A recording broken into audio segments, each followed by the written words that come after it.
Maju salah, mundur salah, dan bagaikan orang yang tersesat, dan antara ada dan tak ada, harapan Johnny Fanggi, agar kegiatan sekolah segera aktif sebagaimana mestinya.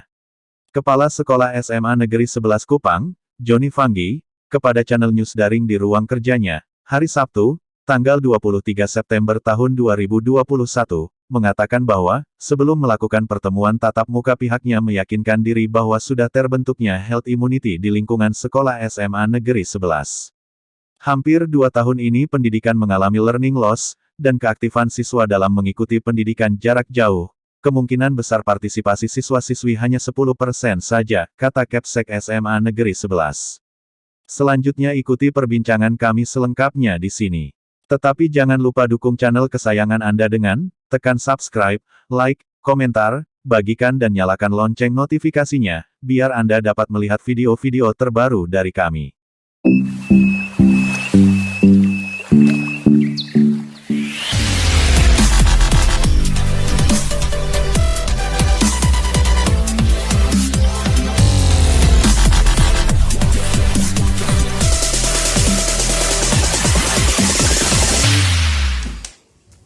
Kami punya siswa 252 orang. Nah, vaksinasi ini tentu menjawab regulasi yang ada bahwa pembelajaran tatap muka harus segera diadakan. Syarat utama dari itu adalah 3M, 3T, namun juga vaksinasi dalam rangka kita bisa menciptakan herd immunity. Ya, terutama di lingkungan pendidikan seperti sekolah ini. Sebelum kami memberanikan pertemuan tatap muka, walaupun tak terbatas nanti, kami harus meyakinkan diri bahwa sudah ada semacam kekebalan aktif yang dibawa oleh semua kami yang ada di lembaga ini, baik guru dan pegawai, maupun siswa itu sendiri. Nah, atas dasar itu, sejak 2 minggu yang lalu, kami menghimbau siswa untuk mengikuti kegiatan vaksinasi di mana saja yang mereka bisa untuk usia 12 tahun ke atas. Nah, ternyata ada beberapa siswa yang secara proaktif sudah mengikuti kegiatan vaksinasi ini di luar, namun sebagian besar belum. Nah, atas dasar itu menjawab artinya tawaran dari pemerintah Kota Kupang, ya dalam hal ini Puskesmas Sikumana, maka kami pun bekerja sama dengan Puskesmas Sikumana ya untuk bisa menangani siswa-siswa kami yang belum mendapatkan vaksinasi pertama ini. Sehingga atas kesepakatan kemitraan yang dibangun pada hari ini tepatnya kami bisa dengan bantuan Puskesmas melayani pemberian vaksin bagi anak-anak kami yang belum untuk vaksinasi pertama. Ya, kemungkinan dari data sementara yang ada sekitar 203 orang anak kami yang harus mengikuti vaksin pada hari ini. Namun kami tidak tahu seberapa yang akan ikut, ya, jadi kami amati terus lewat perkembangan data yang masuk. Tadi sudah sekitar 130-an orang, sampai dengan sekitar jam 9 tadi. Sehingga jika semua yang hari ini 203 orang bisa terlayani, berarti otomatis 252 orang siswa kami sudah mengikuti vaksinasi pertama. Nah, vaksinasi kedua biasanya 1 bulan sesudah ini, ya. Dan kemungkinan juga akan dilayani oleh Puskesmas Sikumana sebagai mitra yang sudah ditunjuk.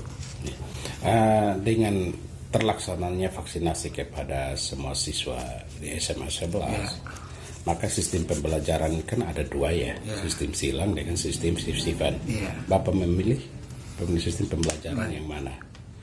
Jadi tetap kami tidak terlalu berani karena mengingat data Kemendikbud yang dirilis beberapa hari yang lalu bahwa ternyata dari 46.000 sekolah yang sudah PTM, ada sekitar 12,3% yang muncul klaster sekolah, sehingga otomatis harus dihentikan. Sehingga atas dasar ini kami mengambil kesimpulan bahwa PTN tetap kami buat, tetapi mungkin atas dasar shift. Ya, shift-shiftan. Dibagi 15 orang per shift, itu jauh lebih aman. Kita melihat bahwa dengan adanya shift-shiftan juga tenaga guru yang ada sangat bisa tidak untuk menjangkau Baik, benar. Bahwa ini juga akan menimbulkan extra time ya bagi para guru. Namun saya pikir karena sudah hampir 19 bulan kita belajar jarak jauh ya, tidak ada salahnya untuk 1-2 bulan ke depan guru-guru berkorban. Ya. Walaupun dia mungkin harus di sekolah agak lama, tetapi dalam rangka melayani anak-anak kita ya. Ini pun kan tidak selamanya, sambil menunggu perkembangan. Kalau seandainya keadaan level kita jauh lebih baik, kita bisa masuk seluruh. Saat ini kan kita berada di level 3 ya. Iya, benar.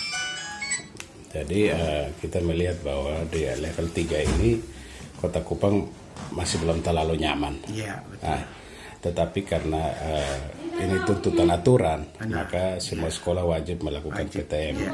Nah, pesan Bapak kepada para guru dan para murid dalam mengikuti PTM dan setelah vaksinasi ini. Ya, baik. Jadi tadi pada saat saya membuka kegiatan itu, bahwa pesan utama Menteri dan itu pesan utama dari semua pemerhati pendidikan bahwa learning loss sudah terjadi selama ini ya. Jadi dari anak-anak kita yang masuk dalam PJJ selama ini mungkin hanya sekitar 10% yang betul-betul aktif. Yang lain itu entah ada di mana, bahkan ada yang sama sekali tidak tahu pembelajarannya sampai di mana ya, sehingga ada banyak kendala yang dialami pada saat kita harus menentukan kenaikan kelas anak itu. Untuk ulangan-ulangannya itu kita harus cari keluar masuk seperti keluar masuk hutan cari mereka ya. Nah, learning loss inilah yang menjadi kendala sehingga Menteri bersikeras untuk kita segera PTM.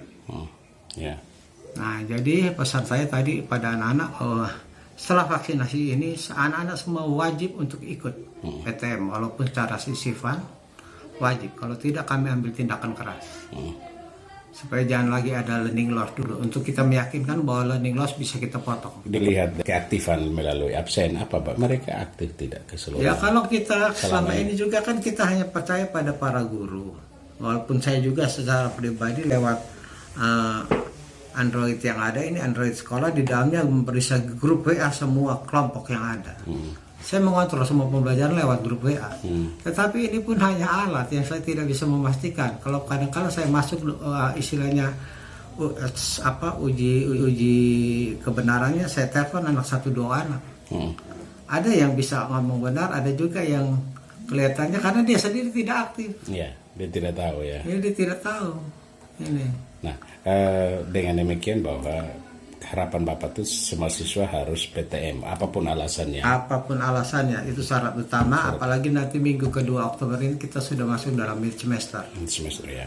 Semua wajib harus ikut semester, dibuktikan lewat dia masuk dalam PTM. Dengan menunggu minggu kedua, kapan mulai PTM? PTM ini rencana kami karena hari Senin depan ini sampai Kamis kita ada ANWK. Ya, asistensi nasional berbasis komputer AKM itu. Sehingga Jumat kita persiapan, Sabtu, Senin depannya lagi berarti baru kita bisa. Harapan Bapak dengan pelaksanaan ini? Ya, sebagai yang dipercaya untuk memimpin sekolah ini, harapan saya semua kegiatan bisa berlangsung kembali normal, khususnya pembelajaran dan pendidikan yang terjadi bisa berjalan kembali normal. Karena selama ini jelas kami bagaikan orang-orang yang tersesat juga, bingung. Betul. Maju salah, mundur salah, tetapi semuanya antara ada dan tiada. Sudah tidak saatnya lagi kita omong-omong kosong, kita jujur sajalah. Ya. Berapa sebenarnya anak yang kita pegang? Apalagi dengan kondisi Bapak saat ini yang lagi tidak fit ya. Sudah. Hampir 1 bulan lebih Bapak tidak beraktivitas karena kondisi. Kita juga tidak tahu apa yang dilakukan pun kita tidak tahu. Betul, Bapak hanya terima sesudah. Sudah. Situasinya seperti itu. Baik Bapak, terima kasih buat waktu dan kesempatannya. Terima kasih Selamat pagi. banyak.